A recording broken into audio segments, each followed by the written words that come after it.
up, everybody? It's Brandon here, Sharp Sports Report. It is Thursday, June 16th, 2:45. It's hot as shit here in Indiana. Well, I think we've been hitting 98 degrees the past couple of days. I'm actually just getting home from the gym. Had to get my workout in today, but we need to get an episode up. It will be just me for this one. I'm sorry, I just keep adjusting everything here. Tonight, Game 6 in Boston. I had a post about it on Instagram. And like I said, I'm pretty sure Klay Thompson is going to go off tonight. I mean, I even made a poll on Twitter. So if you haven't seen the poll, go follow us on Twitter. Go be a part of that poll. I think the question is, who do you have, Game 6 Klay or Jason Showtime Tatum? Or maybe that's on Instagram. It's on one of the socials. If you're not following us on one of the socials, you're missing out on some great polls and some great content. So hit that follow button. I'll leave a little whatever thing down below for you to click on our video here on YouTube. But let's just get into it. I mean, Game 6 Klay, he's been unstoppable. I mean, even before he got hurt, I mean, it's been a thing for a long time now. And like I said, I think he goes for 30-plus tonight. I think he has a huge game. And I was watching First Take this morning on my phone while I was at work. And, question was, does Steph Curry need to have a dominant game tonight in order for the Warriors to win? And I don't think they do.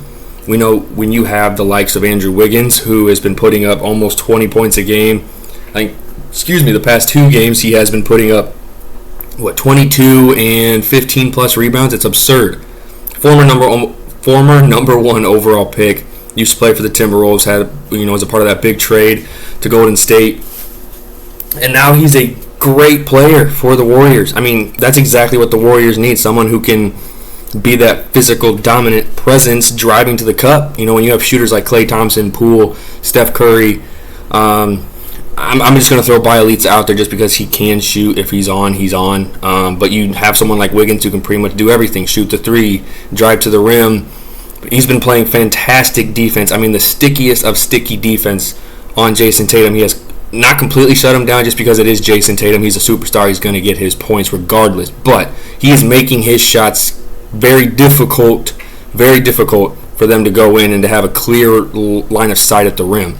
And as a former basketball player, that's just something you love to see. Someone playing that great defense on someone that is so special as Jason Tatum is. And I think for Boston to win tonight, they need to have a third scorer.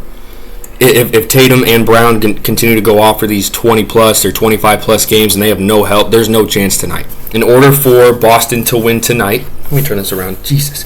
In order for Boston to win tonight, I think they need a big game from either Derek White or Marcus Smart. Derek White's been pretty consistent. I know the first couple rounds of the playoffs, he's just been averaging just under, 8 points or just under 7 points a game. For the NBA Finals alone, he has been averaging close to 12, 13 points, shooting a heck of a lot better from three as well. And after, I think it was Game 1 or Game 2, where Boston had 23 or 27 threes or whatever it was, Horford, White, and Smart combined for 17, over 50% of those threes. And that's the only way you're going to beat the Warriors, is matching their shooting and playing defense, which they have not been playing the greatest defense. Yes, Robert Williams is down in the paint. He can help. But you can still tell he's not 100%. He is nowhere near 100% for Boston, and that's something that they desperately need. I would not be shocked. I mean, I'm going to say this. I would not be shocked to see Kevon Looney have one of his outstanding games again where he just kind of goes off, 15-plus points. Let's say he's got 15 rebounds and he puts up 3 blocks. I mean, they're going into Boston. Klay Thompson is so excited. Steph Curry is excited, putting up the one finger towards the end of Game 5, I mean, even if Draymond Green fouls out, which would be absurd, but that would be 4 straight games that Draymond Green would have fouled out in an NBA Finals series. I think it was the first time that someone has fouled out in 3 straight games in NBA Finals. I mean, I don't think you would ever find anybody who would foul out 4 straight times in an NBA Finals where your team is up a game trying to avoid a Game 7, even though they are going back to San Francisco. But I think it would mean the world for the Warriors to win in Boston tonight. I do think it happens, and I think they just pull away in the late third quarter, and Boston just tries so hard to get it done to try and come back, and I think they lose by about, I would say, 12, 13 points, just because they'll come down to free throws at the end, and that'll extend Golden State's lead. But to have the storyline of the Warriors of Klay Thompson coming back, James Wiseman is out for he's out for the year. You're losing your number one big man and a great prospect in last year's NBA draft. You're losing, Steph Curry got hurt, I think, for like 2 or 3 months with that rolled ankle that Marcus Smart created. I mean, there were so many storylines for this Warriors team that, seeing them win an NBA Finals would be absolutely amazing. Sorry about that. But I just think it would mean more for Golden State to win this NBA, I almost said World Series, NBA Finals than it would be Boston. And then if you go on the other side for Boston, and I think it'd just be another heartbreaking defeat for Boston, getting so far and playing so well, getting through Miami, getting through Brooklyn, that was probably the favorite, to then come up short and to have it look like as though they completely blew it, like they choked again. You had a lead, you had a 2-1 lead, and you just, that Game 5 really shocked me when I saw Jason Tatum airballing threes and airballing just mid-range jumpers. That was something I would never expect from him at all.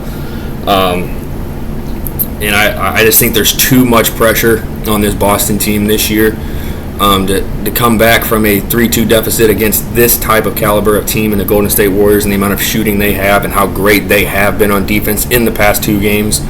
I just don't think it'll be enough. And this is going to be my hot take for this episode. I think this is the last time we will see Jason Tatum and Jaylen Brown on the Boston Celtics together. I firmly believe that either Jaylen Brown or Marcus Smart is gone relatively soon in the offseason. And then I think what might happen is they just kind of don't come into an agreement for Jaylen Brown, and he just wants out and he gets traded. And I could see him going to a team that's not so much a contender, but a team that's been consistent in the playoffs, a team that can grow around him. You look at, you could send him to the Blazers or with Damian Lillard. Depending on what happens with Damian Lillard, there has been some speculations that some teams are offering Portland some crazy packages to get Damian Lillard on the team. You have some young teams that could use someone like that, like Jaylen Brown.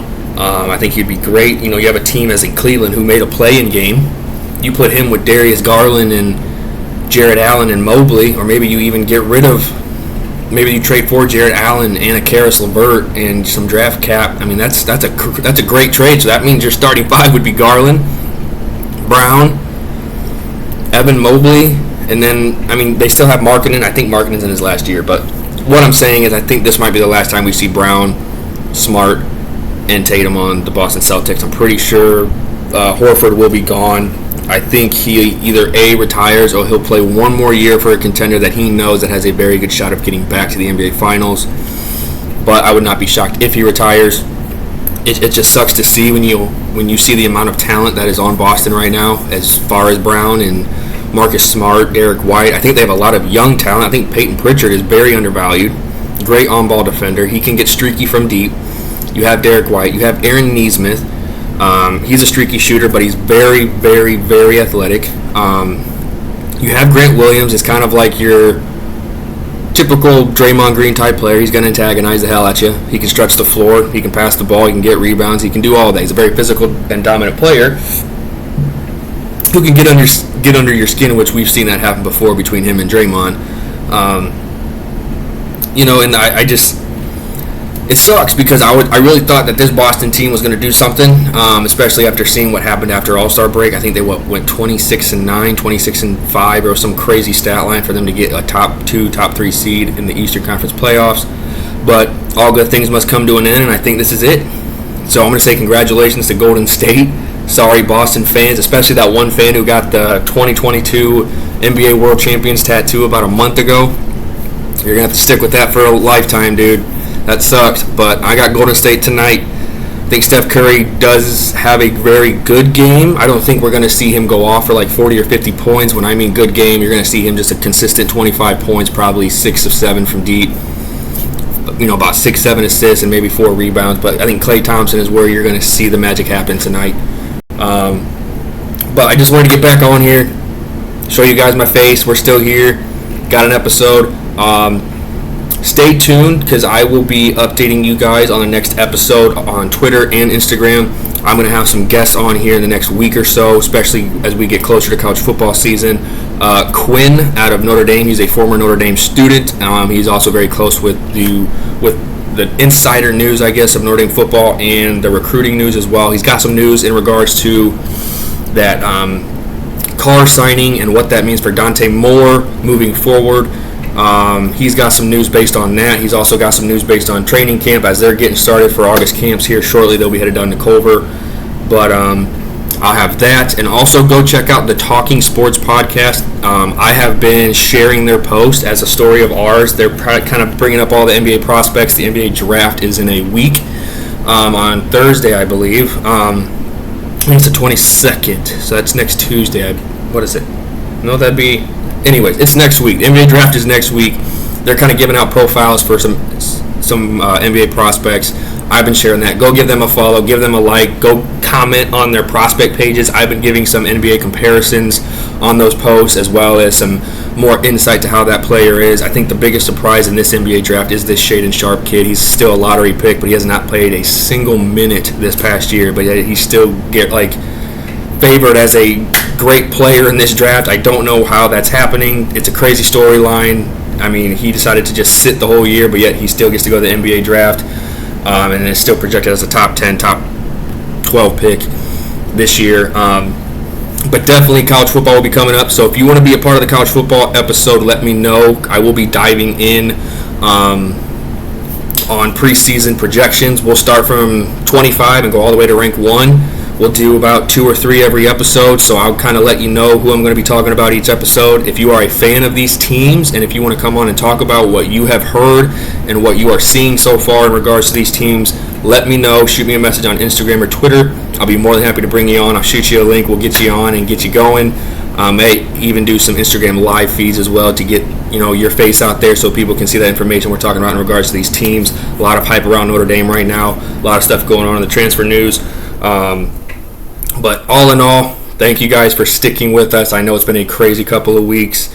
A lot of stuff going on, everyone at work. But I will say, my big announcement, I will say that next week. I'm just waiting for the website to come up so you guys at least have something to click on and go look at. But I have pretty much started my own business outside of the podcast and my day job. So I have been super busy as well getting everything situated. But I appreciate everyone sticking around. Don't forget to hit a like on this video. Follow us on Twitter, Instagram, and YouTube. Let's get our subs up. If we hit 50 subs and we can start going directly live from YouTube, heck of a lot easier to make sure we can get all the videos edited properly for you guys and all the right content, all the right links to put in there. But stay tuned. We have a lot of exciting stuff coming up with college football just over 75 days away now. Very exciting. I'm super excited. Week 0 and Week 1 are going to be the best weeks possible starting out the college football season. Everyone enjoy Game 6 tonight. Dub Nation, Celtic Nation, go Warriors, congratulations. I'm going to say it right now, you guys are going to win tonight. If they don't win, at me on Twitter, at the Sharp Sports Report, or the Sharps Report, I believe is what it is, and give me some shit. Let me know that I was wrong and tell me why I was wrong. And if you still think Boston has a chance to pull out this series, let me know in the comment section below or at me on Twitter. I'll leave a poll up tonight on who you got tonight. And if Boston wins tonight, do they have a chance of winning Game 7? If so, how great is their chance? Other than that, thank you for staying. You guys have a great Thursday night. Enjoy your weekend. It looks like I will try to be back either next Monday or Tuesday. Let's hope the Warriors get the ring tonight. Congratulations, Steph Curry, greatest shooter of all time. I think this pretty much cements his legacy. He's got to be on at least someone's Mount Rushmore with the greats after this performance if he wins tonight. But all in all, enjoy your evening, and I will talk to you guys later.